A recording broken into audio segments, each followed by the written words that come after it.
The Crusades, a series of religious wars between Christians and Muslims, began in the late 11th century and spanned over 200 years. Their origins are rooted in a complex web of military, political, economic, and social factors, intertwined with the religious fervor of medieval Europe. The primary objective was to reclaim the Holy Land, particularly Jerusalem, from Muslim control.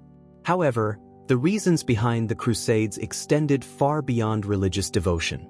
Militarily, Europe had been plagued by internal conflicts among feudal lords, and the Crusades offered a way to channel the aggressive warrior culture toward a common enemy. For the Christian knights and nobles, the Crusades were a chance to prove their valor, gain land, and improve their social standing. It was an opportunity to fight for a divine cause, with the promise of eternal salvation and spiritual rewards. Politically, the Crusades were instrumental in solidifying the authority of the papacy. Pope Urban II, who called for the First Crusade in 1095, saw it as a way to unite the fractured Christian kingdoms of Europe under the banner of the Church. Additionally, European rulers and noblemen saw the Crusades as a way to expand their influence and territories. The Byzantine Empire, which was under threat from Turkish forces, also played a role by requesting military assistance from the West, which further bolstered the political alliance between the Eastern and Western Christian worlds. Economically, the Crusades offered a solution to the growing pressure of Europe's population. Overpopulation in some regions led to scarcity of land and resources, making the prospect of acquiring new territories in the East attractive. The Crusades opened up lucrative trade routes between Europe and the Middle East, fostering economic exchanges and the growth of merchant power, particularly in cities like Venice and Genoa. The acquisition of wealth, in the form of land and treasures from the East, was a major incentive for many crusaders, as was the chance to gain control of important trade hubs like Jerusalem, Antioch, and Acre. Socially, the Crusades reflected the deeply religious mindset of medieval Europe. The concept of Christian holy war resonated with the belief that earthly conflicts could serve a divine purpose. Crusading was viewed as a pious act that could atone for sins, and many ordinary people participated out of a sense of religious duty. The Crusades also had a profound social impact on Europe, as they contributed to the weakening of feudal structures by allowing kings to consolidate power, while also encouraging the growth of towns and trade. In summary, the Crusades were driven by a mixture of religious zeal, military ambitions, political maneuvering, economic interests, and social motivations. These wars not only shaped the course of European and Middle Eastern history but also left a lasting legacy on Christian-Muslim relations. The First Crusade, 1096 to 1099, was the earliest and most successful of the Crusades, launched by Pope Urban II in response to a plea for help from Byzantine Emperor Alexios I Komnenos. Alexios needed military support against the advancing Seljuk Turks, who had seized much of Anatolia and threatened Constantinople. However, Urban's call for a crusade in 1095 at the Council of Clermont in France aimed to rally the Christian world not only to assist the Byzantines but also to reclaim Jerusalem and other holy sites from Muslim control. This appeal resonated with the deeply religious population of Europe, stirring a wave of enthusiasm for what was seen as a divinely sanctioned war. The response to the Pope's call was overwhelming, as thousands of knights, nobles, and commoners took up the cross, promising to liberate the Holy Land. A mix of piety, desire for adventure, and personal ambition drove many to join the cause. The Crusaders were motivated by spiritual rewards, such as the remission of sins, which Pope Urban had promised. Others were lured by the prospect of wealth, land, and power in the East. The expedition was marked by both noble ideals and underlying greed, leading to a diverse range of participants from all over Europe. The First Crusade began in two distinct waves. The first, known as the People's Crusade, was led by charismatic preachers like Peter the Hermit. This group, largely composed of poorly trained peasants and low-ranking knights, set out in 1096 but was ill-prepared for the rigors of the journey. They quickly fell into disorder, attacking Jewish communities in the Rhineland and suffering from hunger and disorganization. Most of the People's Crusade was wiped out by Turkish forces in Asia Minor, a forewarning of the challenges the Crusaders would face. The second wave was more organized, consisting of several armies led by European nobles such as Raymond of Toulouse, Godfrey of Bouillon, Bohemond of Taranto, and others. These armies traveled separately but converged at Constantinople in 1097, where they were initially met with suspicion by the Byzantine emperor. Alexios demanded that the Crusader leaders swear allegiance to him and return any lands they captured to the Byzantine Empire. Reluctantly, the Crusaders agreed, though this would later lead to tensions. The Crusaders then marched through Anatolia, besieging the important city of Nicaea, which surrendered in 1097, followed by a grueling journey across the harsh terrain of the region. The army faced constant harassment from Turkish forces, but they managed to defeat a major Turkish army at the Battle of Dorylaeum. The campaign continued into Syria, where the Crusaders laid siege to the city of Antioch, a strategically vital and heavily fortified city. The siege of Antioch lasted for months, from late 1097 to June 1098, and was marked by starvation, disease, and internal dissent. Despite these hardships, the Crusaders eventually captured Antioch, thanks to the treachery of an Armenian guard who opened the gates. However, they were immediately besieged by a large Muslim army led by the Seljuk ruler Kerboga. Only through a series of miraculous events and a bold counterattack did the Crusaders break the siege and secure the city. Following the victory at Antioch, the Crusader army, now severely weakened by months of combat and deprivation, marched south toward Jerusalem.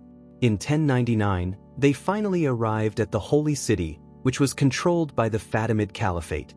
The siege of Jerusalem was brutal, and the Crusaders suffered from a lack of food and water.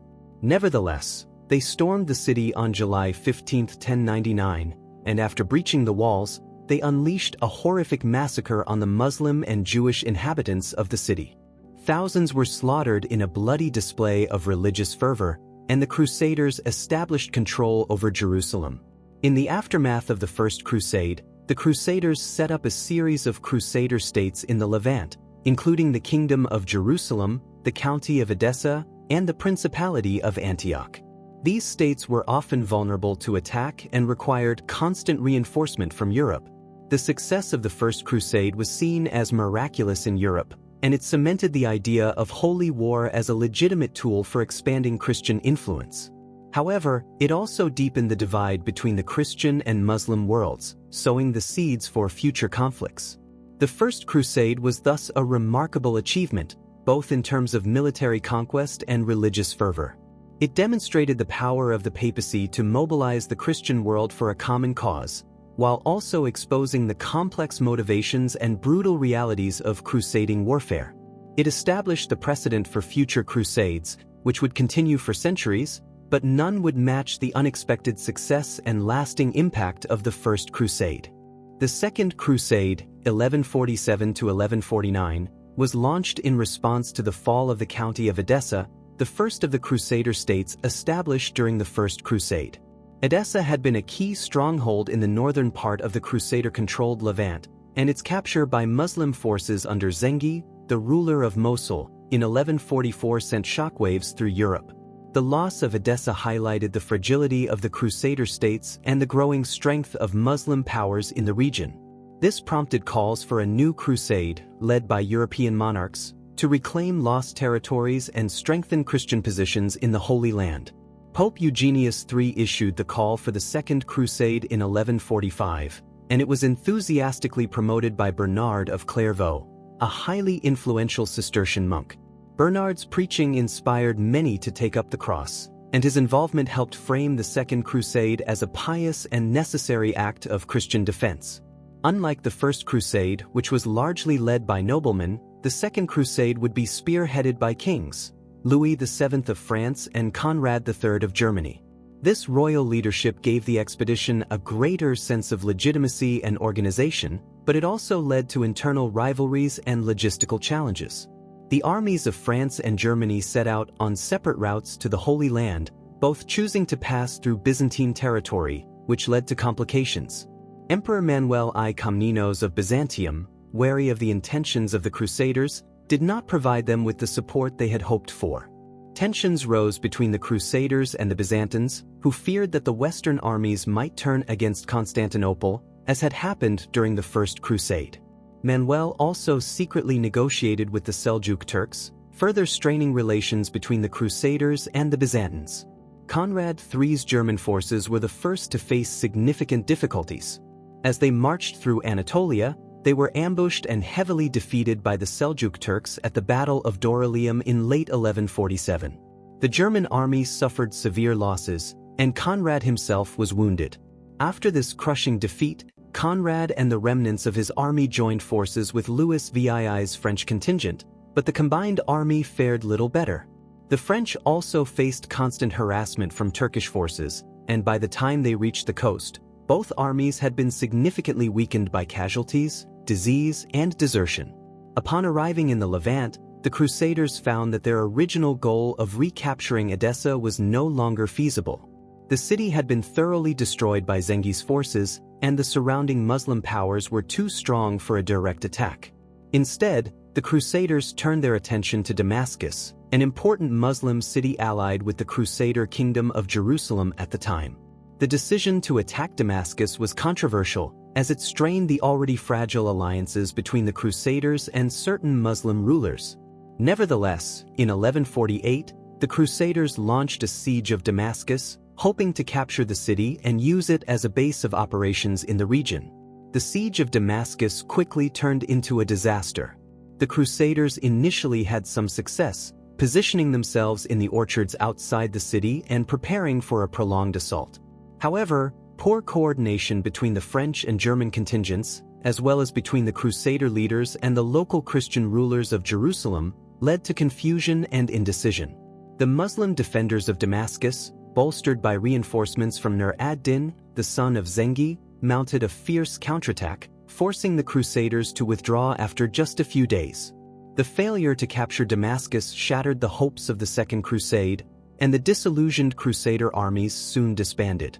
The failure of the Second Crusade had several far-reaching consequences. It exposed deep divisions within the Christian leadership, as the crusading kings and nobles often quarreled over strategy and resources. The failure also discredited the idea of crusading itself in the eyes of many Europeans, as the heavy losses and lack of success led to widespread disappointment.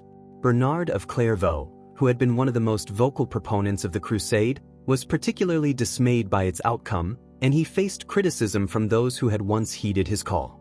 The defeat also emboldened Muslim leaders like Nur ad-Din, who consolidated power in Syria and began to pose an even greater threat to the Crusader states. The Second Crusade ultimately did little to strengthen Christian control in the Holy Land and only served to weaken the Crusader presence there. The loss of Edessa was never recovered, and the failure at Damascus marked the beginning of a period of Muslim resurgence in the region, which would culminate in the rise of Saladin and the eventual fall of Jerusalem in the Third Crusade.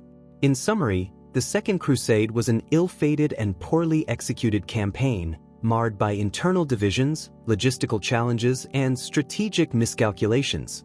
Despite being led by two of Europe's most powerful monarchs, it failed to achieve its goals and ultimately weakened the Crusader position in the Holy Land. The lasting impact of the Second Crusade was one of disillusionment and diminished enthusiasm for future crusading efforts, setting the stage for the more complicated conflicts that would follow. The Third Crusade, 1189 to 1192, was one of the most famous and significant of the Crusades, launched in response to the dramatic loss of Jerusalem to the Muslim leader Saladin in 1187. The capture of the Holy City shocked the Christian world and spurred European monarchs to organize a major military campaign to reclaim it. This crusade brought together three of the most powerful rulers of the time: Richard I of England, known as Richard the Lionheart, Philip II of France, and Emperor Frederick I Barbarossa of the Holy Roman Empire. The roots of the Third Crusade lay in the rise of Saladin, the Sultan of Egypt and Syria, who had united the Muslim world and launched a campaign against the Crusader states in the Levant. His most notable victory came at the Battle of Hattin in 1187, where he decisively defeated the Christian forces led by King Guy of Jerusalem. This battle proved catastrophic for the Crusaders, as it led to the fall of Jerusalem shortly afterward. Saladin's capture of the city, along with other key strongholds in the region, left the remaining Crusader territories vulnerable and drastically reduced Christian control in the Holy Land. In response, Pope Gregory VIII issued a call for a new crusade to recover Jerusalem, leading to the involvement of the three monarchs. Each ruler brought significant military power and resources, but the crusade was also marked by their personal rivalries and conflicting interests. Frederick Barbarossa, the aging Holy Roman Emperor, set out first, leading a massive army overland through the Byzantine Empire and Anatolia.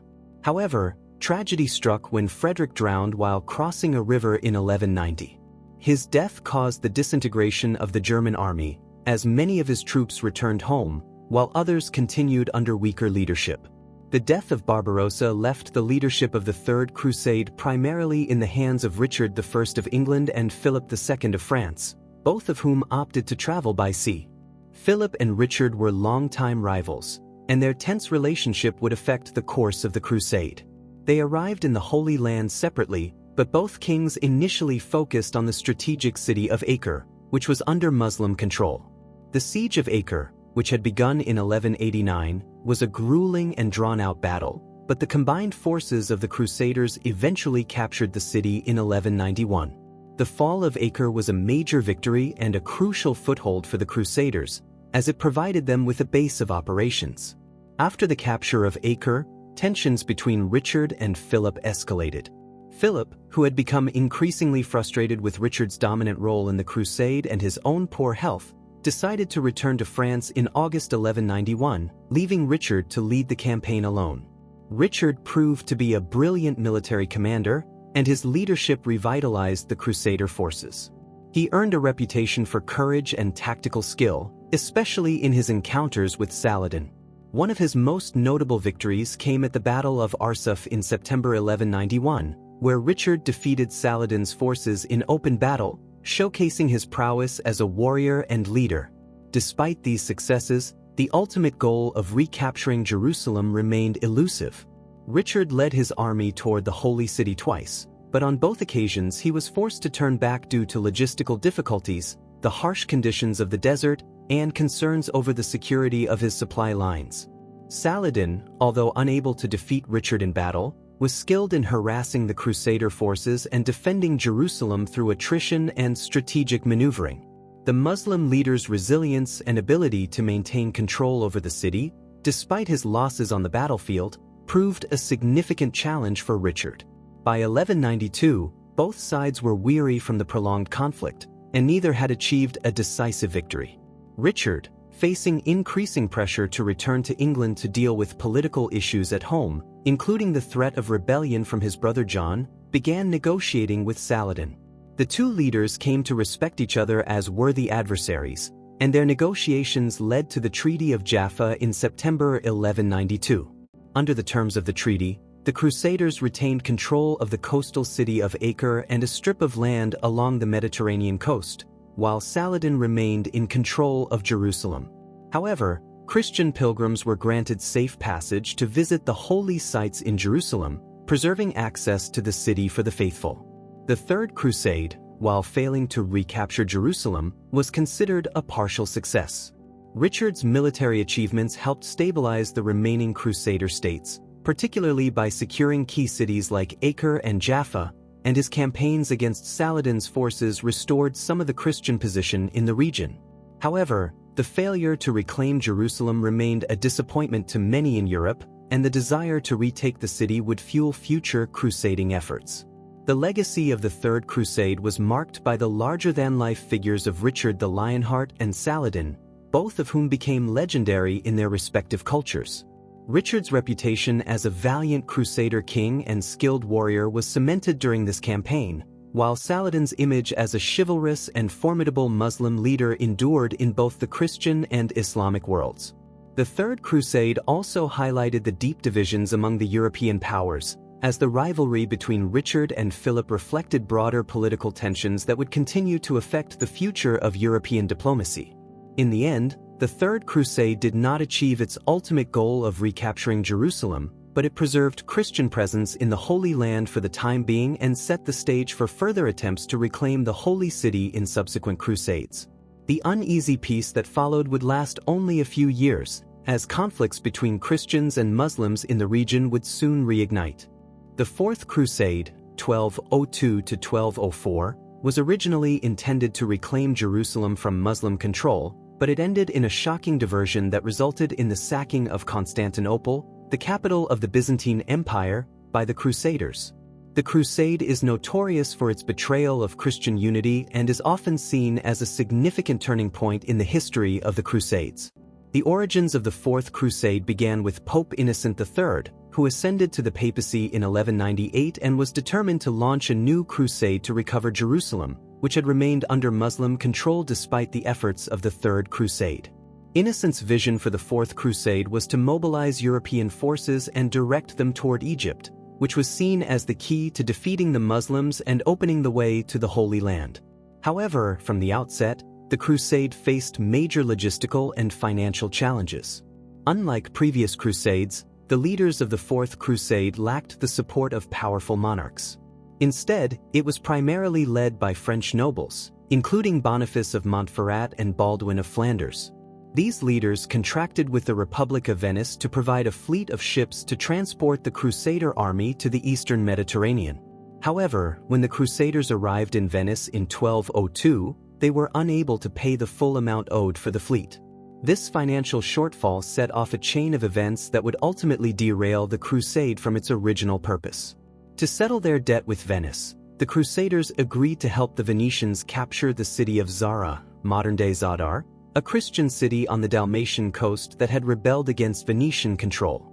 This attack on a Christian city was controversial and went against the principles of the Crusades, which were meant to defend Christian lands. Despite the Pope's condemnation of the attack and his threats of excommunication, the Crusaders proceeded with the siege of Zara in late 1202. The city was captured, but the crusade had already begun to deviate from its original spiritual and military goals. While the Crusaders were still in Zara, an unexpected opportunity arose that would further shift the course of the crusade. Alexios IV, the son of the deposed Byzantine Emperor Isaac II, approached the Crusaders with a proposition. He offered to pay them a large sum of money and provide military assistance if they helped him reclaim the throne of Constantinople from his uncle, Alexios III, who had usurped power. Desperate for funds and seeing this as a way to gain support for the broader crusade, the Crusaders and Venetians agreed to the plan. In 1203, the Crusader army sailed to Constantinople and laid siege to the city. After several months of fighting, the Crusaders succeeded in overthrowing Alexios III, and Alexios IV was installed as co-emperor alongside his restored father, Isaac II.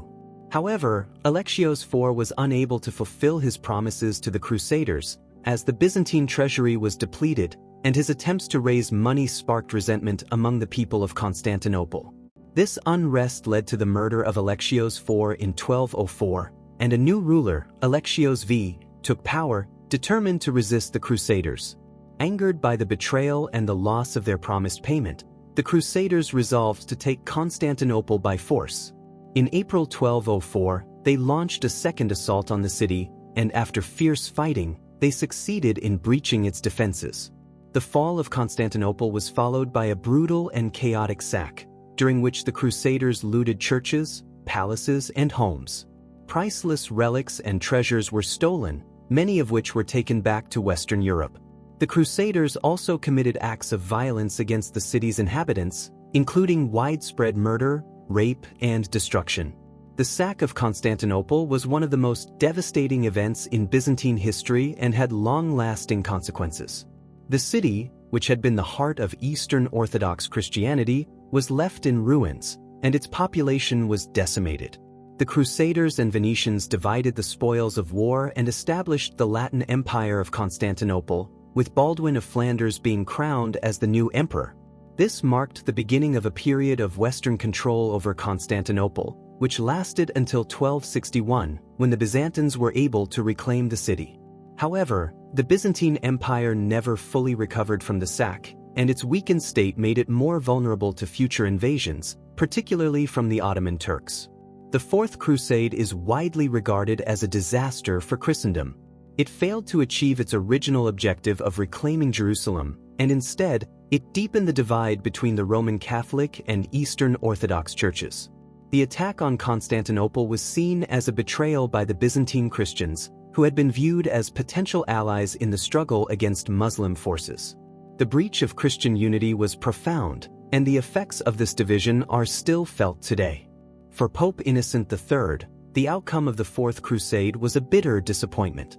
He had envisioned a grand campaign to restore Christian control over the Holy Land, but instead, the crusade resulted in the destruction of one of Christendom's greatest cities. Innocent condemned the sacking of Constantinople, but by then, the damage had already been done. The legacy of the Fourth Crusade is one of misplaced ambition, greed, and tragic consequences that altered the course of both Byzantine and Crusader history. In the end, the Fourth Crusade stands as a cautionary tale of how political and economic interests can corrupt even the most seemingly righteous of causes. What began as a holy war to reclaim Jerusalem ended in the plunder of a Christian city, leaving a deep scar on the Christian world and contributing to the eventual decline of the Crusader movement.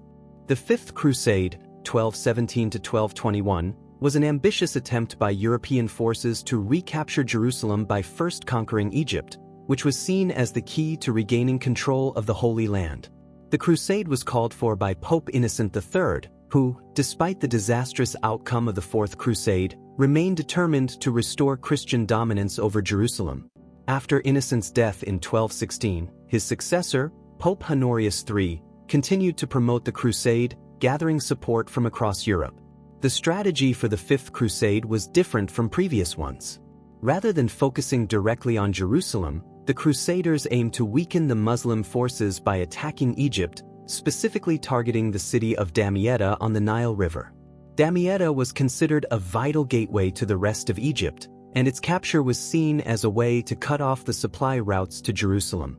The ultimate goal was to force the Ayyubid Sultan, Al-Kamil, to cede control of Jerusalem in exchange for the return of Egyptian territory. Several European leaders participated in the Fifth Crusade, including King Andrew II of Hungary, Duke Leopold VI of Austria, and John of Brienne, the titular king of Jerusalem. In 1217, the first contingents of Crusaders arrived in the eastern Mediterranean and launched small-scale raids on Muslim-held territories, but these early efforts were largely inconsequential. The main focus of the crusade, however, came in 1218 when the Crusaders set their sights on Damietta. The siege of Damietta was a long and grueling campaign. The Crusaders, with the help of a fleet provided by the Venetians, began their assault on the city in the summer of 1218. Damietta was heavily fortified, and its strategic position on the Nile made it difficult to attack. However, the Crusaders managed to seize an important river tower that controlled access to the city, which greatly weakened the Muslim defenders. Over the next year, the Crusaders continued their siege, enduring harsh conditions and facing counterattacks from Al-Kamil's forces. In 1219, after more than a year of fighting, Damietta finally fell to the Crusaders. The capture of the city was a significant victory and bolstered the morale of the Crusaders. However, instead of advancing quickly into the rest of Egypt, the Crusader leadership became bogged down by internal disputes and indecision. Some leaders, including John of Brienne, argued that they should immediately press on toward Cairo, while others, particularly Cardinal Pelagius, the papal legate who had assumed leadership of the crusade, believed it was better to hold Damietta and wait for reinforcements. During this period of indecision, Al-Kamil offered peace terms to the Crusaders.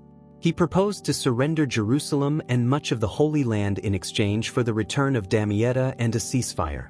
This offer could have fulfilled the main goal of the crusade, but Cardinal Pelagius rejected it, confident that further military victories would yield greater results. The decision to refuse the offer would prove disastrous for the Crusaders. In 1221, the Crusaders finally decided to march on Cairo, believing that the conquest of Egypt would force the Muslims to capitulate entirely. However, the Nile's floodwaters posed a serious obstacle, and the Crusaders became trapped in a vulnerable position near the town of Mansoura. Al-Kamil, recognizing their weakness, launched a counterattack, cutting off the Crusaders' supply lines and surrounding them. The Crusaders, suffering from hunger, disease, and dwindling morale, were forced to retreat. Eventually, they were compelled to surrender. The terms of the surrender were harsh.